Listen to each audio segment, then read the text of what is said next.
deleted audio. I wanted to share this behind the scenes making of soul notes. It's about 20 minutes long, and I found it, and there's I turned on the camera while I was making these small works and just started to talk about what was arising in the moment.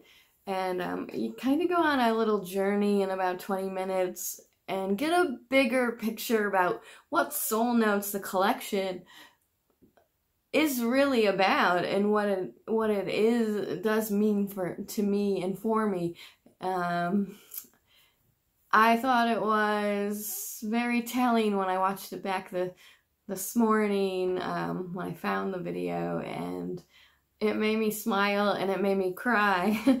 And I think that's the testimony and testament to art and life, right? We have those opening moments, and anything can be an opener. And Soul Notes, my small works collection, is about that opening and much more. And it's just a small sliver of a larger picture. So I hope you enjoy. Thank you. I was working on these, some more small works. But what I was thinking about was like what we let stop us. Like, for instance, I just use this blue. Don't know.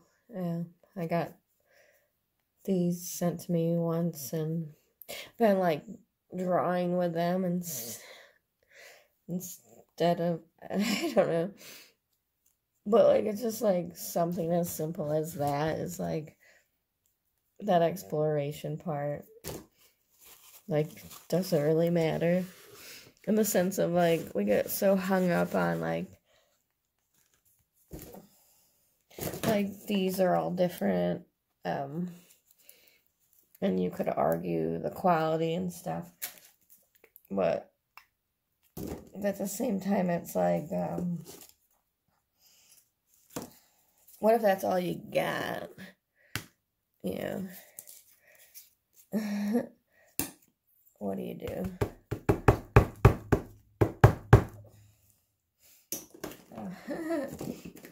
I don't know, I think it's like hyper focusing on that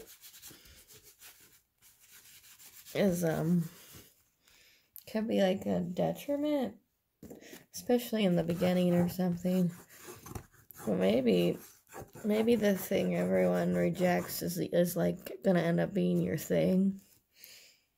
Do you see what I'm saying? Like, maybe that's where your art is gonna come from.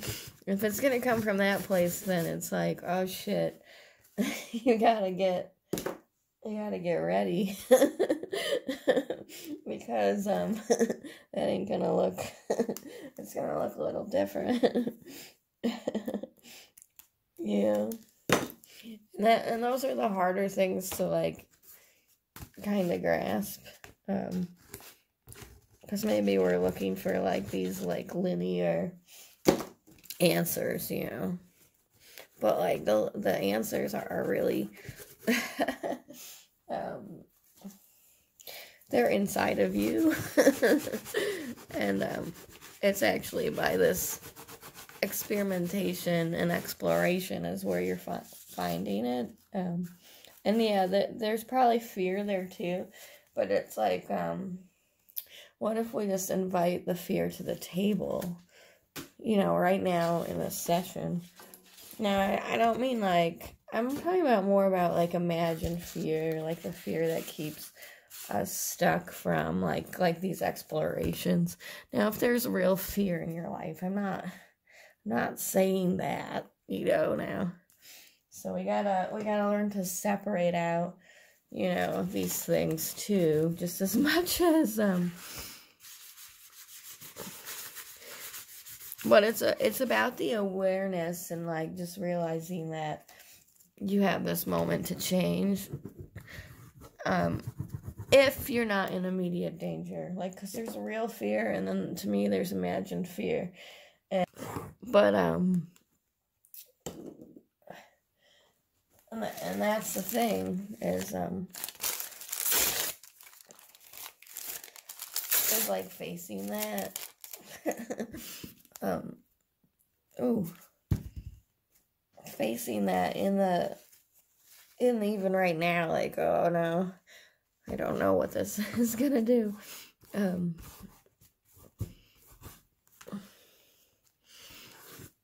Just like, sometimes I just like to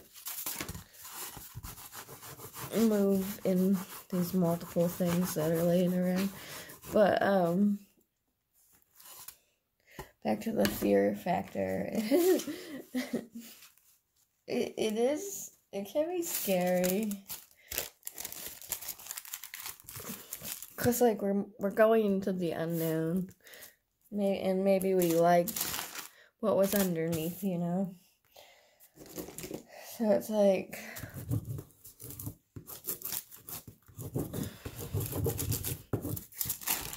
that's just gonna create a resist. I kind of like enjoy that moment a lot, so I do that often. I like the deli paper. You can like see what you're doing. But it's like in these moments when we're like we're not attached to like what we're using, because we're just exploring and wanting to try out anything, and then we're not hyper focused on if we make a mistake, and I think that just takes time to like get out of your own way, and and then some days are easier than others in art and life. You know. So it's like you treat each day as a new day and a new experience, right? Like in life. So then you would treat each of these moments like, oh, I'm gonna have a brand new experience here. Even though like I have a direction of where some of these are going, and there's a big pile over there, but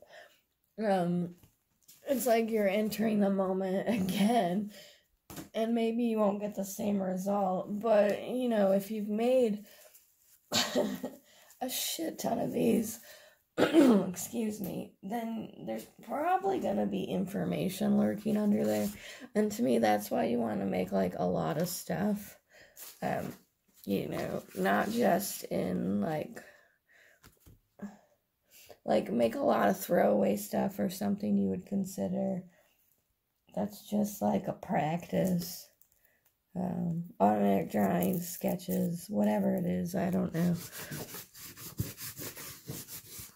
Whatever you're maybe like drawn to at the moment, you know, like, I don't know, because it can change. I don't know. I'm just drawn to being like more expressive in the work if that's possible.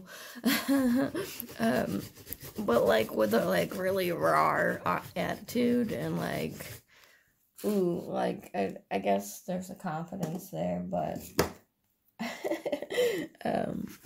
it doesn't always like work, right? When I say like raw attitude, it's just like there eventually takes a level of like commitment to like some kind of mark like that, but over time you find how to just have more like interfacing with the surface of the page.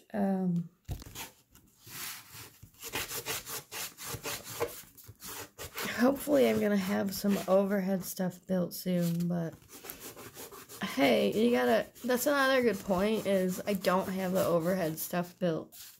But I'm working with what I have. Because, you know what, we let it stop us. Like, we tell ourselves, oh, I don't have X, Y, and Z. And I could still do this. And, and then, like, we get sad. Or, like, I don't know, whatever. Upset. Whatever emotion comes with that. And then we think like we can't do it or we suck. And it's like, well, it's just like we're feeling like upset about the circumstances or lack of circumstances. And then like that can take us out a lot. Those feelings.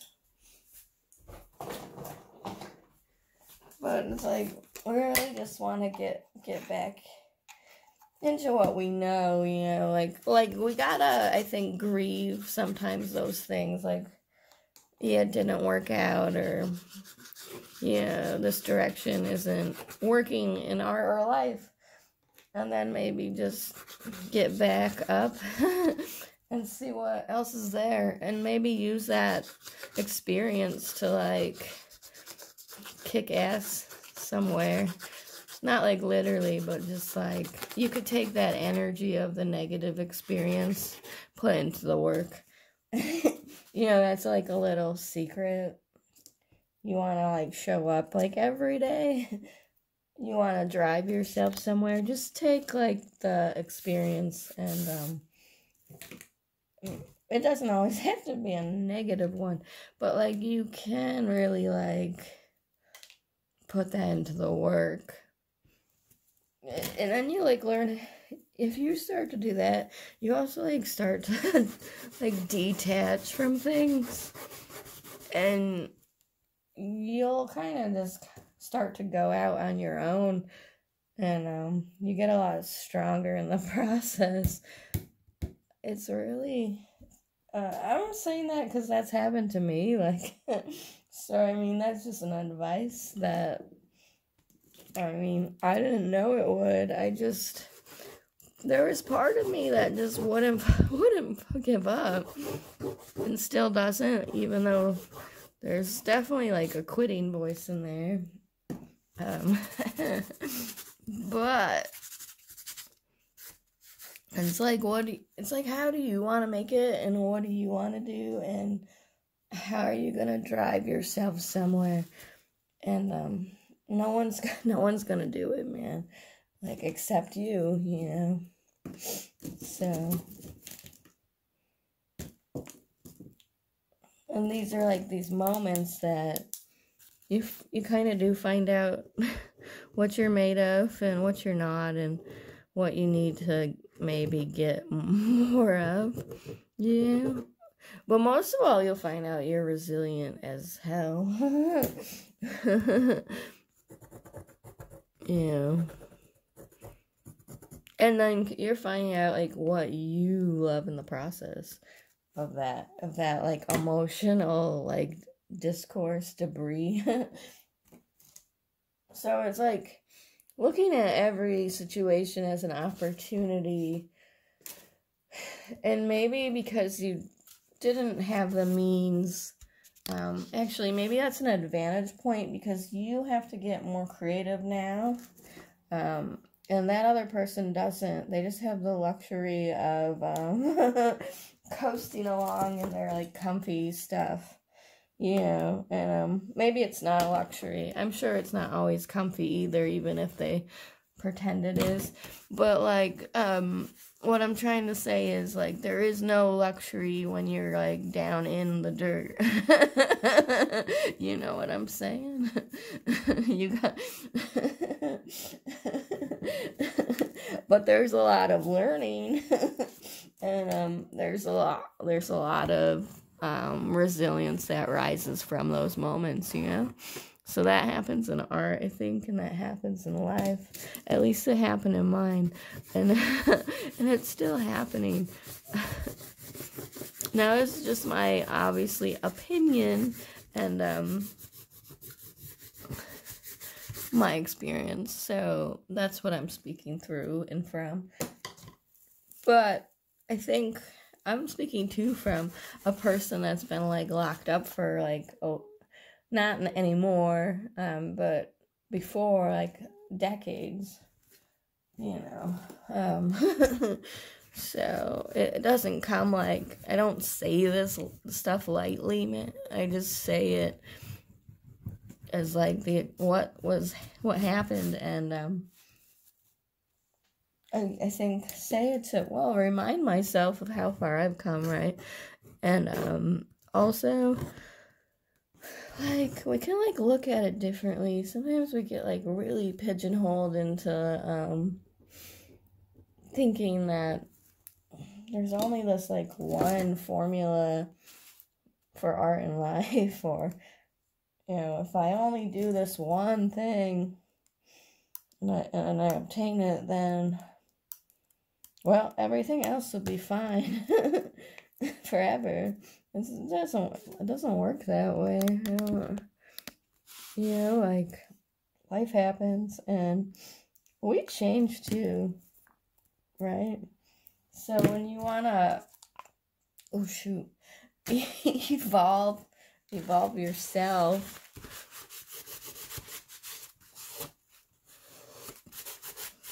I don't know. Those aren't the, like, rainbow moments. Those are usually the really hard ones that are calling for lots of attention, you know? And tending to, right? So you could look at an art practice or a creative practice as tending to the self, the spirit, the soul. If you use whatever word if you don't like those words, it's fine. It's just words I'll use because I like them. But we can always change it to the way we like it. Yeah. We don't have to take on everything someone says. Like I would encourage you not, like, if something doesn't resonate, then you need to, like, get rid of it, you know? Because that's how you find, like, that's how you found your voice, you know? Is by, like, actually maybe learning and then discarding what everything was taught. But sometimes you need just, like, someone or something to, like, bolster you until you're strong enough to do it on your own.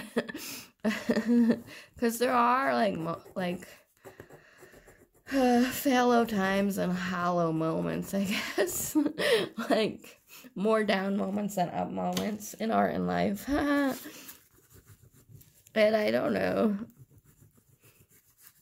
But the thing for me is I kind of have to be, like, doing something all the time.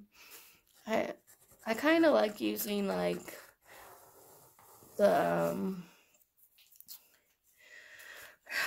hard life events and put into the art, but it's, like, because I'm not, like, so, it's, like, I've been doing that for most of my practice, so it's easy for me to, like, just go and do that. It's almost like I need art. It's my catharsis. It's my, like, healing ground. It's my sanctuary. You can look at these explorations and experimentations as just that, you know? It doesn't have to be, I don't know. It can just be that, you know? Like, but then it can be other things too. So it's all, like, it's multi-tiered process of understanding, uncovering, discovery with the self. And, you know, we're opening all the time in art and life to these moments and to have these experiences. But anyway, these are some small works I've been working on, and I'll be releasing them for a holiday sale. But I thought I'd turn the video on and, like, say that, because whatever I started with in the beginning, it was what was arising. And the camera, the phone got crooked. And, you know, that's a testament to life. Sometimes life gets crooked, man. But sometimes in that crooked moment, you really find a pocket of, like, mystery and magic and surprises and unknowns that were just waiting to be known, you know? So we don't have to, like, turn anything away.